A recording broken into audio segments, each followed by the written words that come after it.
I'm here by what's left of the Lowestoft fish docks. They're not what they used to be, and the ice company's closed down. But I mentioned in a video a couple of videos back about some seagull nesting developments that they've got offshore, and they've also got some on the docks themselves.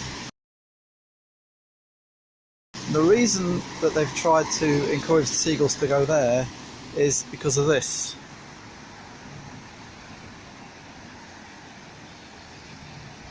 And the result you can see down here.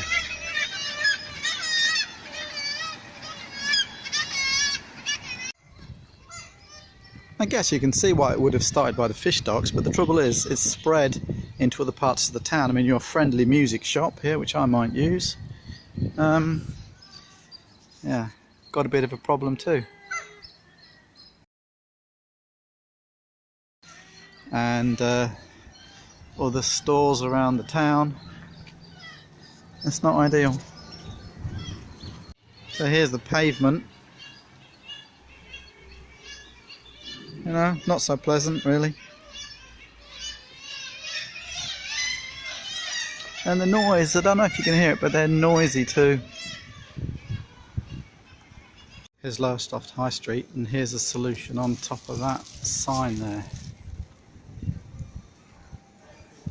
Spiky.